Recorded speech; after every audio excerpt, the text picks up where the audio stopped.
Assalomu alaykum azizlar. Agar siz shu videoni ko'rib turgan bo'lsangiz, demak sizni yelka qismingizda muammolar bor va bu muammolardan qutulishga qiynalib yuribsiz. Bugungi mavzuyimiz yelka og'riqlarini siz bilmagan sabablari to'g'risida bo'ladi. Chunki yelka og'rig'ini keltirib chiqaruvchi aynan sabablari bor. Shu sabablarni bartaraf qilmaguncha yelka og'rig'idan to'liqligicha xalos bo'lishimiz qiyin bo'ladi. Videomizni oxirigacha ko'ring, bu to'g'risida batafsil ma'lumot beraman. Ko'pchiligimiz yelkamizni og'rig'idan shikoyat qilib doktorga boramiz va MRT tahlillariga tushamiz. MRT tahlilida yelka bo'g'imimizda artroz aniqlanishi mumkin.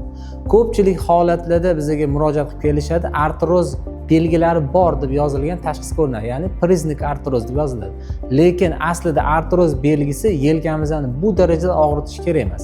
Uni sabablari o'zgacha va boshqacha bo'ladi. Hozir shu sabablardan 3 tasini sanab o'tamiz. Birinchi sababimiz bo'yin qismidagi qisilishlar, ya'ni bo'yin umurtqasidagi qisilishlar yelka va qo'l qismimizga tinimsiz og'riq berishi mumkin bo'ladi. Bo'yin MRT'sida bu ma'lum bo'ladi va bu yerda protruziya yoki grija aniqlanadi.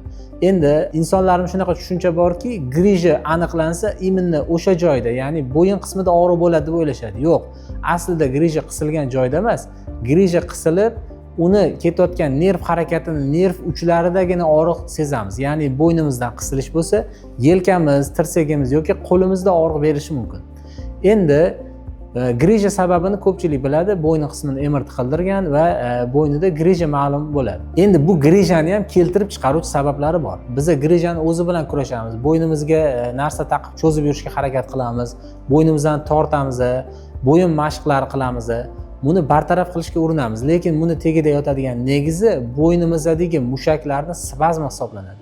Agar bo'ynimizdagi mushaklarning spazmini bo'shatmasak, bo'yin grijasidan xalos bo'lishimiz qiyin bo'ladi va yelkadagi og'riqlar ketmasdan bizlarni qiynab yurishi mumkin bo'ladi. Ikkinchi sababi yelkadan olingan jarohat. Ya'ni qo'limiz bilan harakatlanayotgan vaqtda qaltis harakatlanishimiz yoki og'ir yukni qaltis ko'tarishimiz oqibatida yelkamizning pay qismiga jarohat orttirib olishimiz mumkin bo'ladi.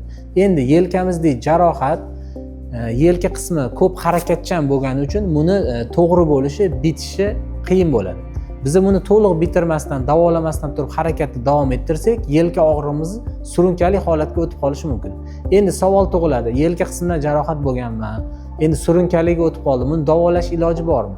Albatta iloji bor. Buni maxsus kinezologik test orqali yelkani mushaklari va paylarini tekshirib turib, o'sha yerda jarohatdan qolib ketgan nuqsonni davolash orqali buni to'liqligicha davolashni tuzatish imkoniyati bor. Uchinchi sababi, ko'pchiligimiz bilmaydigan sabab, bu omro suyagi, ya'ni ключицада o'tkazilgan jarohatlar hisoblanadi. Bu jarohatlar qanaqa bo'ladi?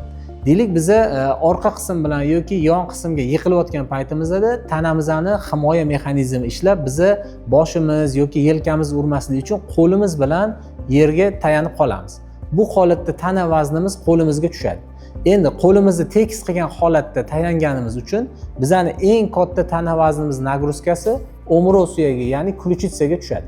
Endi omro suyagimiz o'sha joyda mikrotravma oladi va bu yerdagi paylarda, svyaskalarda nuqson qolib ketadi.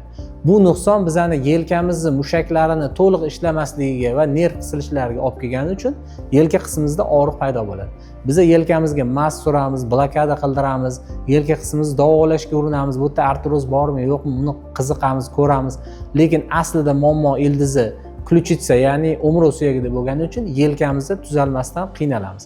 Qachonki shu omro suyagidagi muammoni aniqlab, undagi o'sha pay cho'zilishlari, undagi qolgan retseptordagi nuqsonlarni bartaraf qilish orqali yelkamizning og'rig'idan to'liq qutulsak bo'ladi. Mana shu 3 ta sabab bilan insonlar to'liq qaysi birida muammo borligi, qaysi bir sabab bizning og'rig'imizga olib kelayotganligini aniqlamasdan davolash, urinish bu besamar ketadi va og'rig'imizni surunkali ravishda davom etishiga yo'l qo'yishimiz mumkin bo'ladi. Agar sizni ham yelka og'riqlari bezovta qilsa va bu og'riqlardan qutulish imkoniyatini topa olmayotgan bo'lsangiz, ushbu raqamlar orqali bizga murojaat qiling. Kasallikni erta aniqlab, uni rivojlanib ketishdan oldin davolash uni to'liq tuzalishiga olib keladi. Kasallikni qancha erta aniqlasangiz, uni davolash birmuncha oson bo'ladi va uni to'liq tuzatishga olib keladi. Agar siz shu holatda sal og'riq bor holatda o'tkazib yorsangiz, uni vaqtida ko'rsatmasdan mutaxassisga cho'zib yuradigan bo'lsangiz, bu keyinchalik jiddiy oqibatlarga olib kelib, qo'lingizda harakat cheklanishi va birmuncha og'riqlarni kuchaytirishiga olib kelishi mumkin bo'ladi. Har bir katta muammoni tagida kichkina sabab yotadi. Shu kichkina sabab paytida aniqlab, uni davolash kasallikdan to'liq qutulishga olib keladi. Sog'lig'ingizga bee'tibor bo'lmang, ko'rishguncha xayr.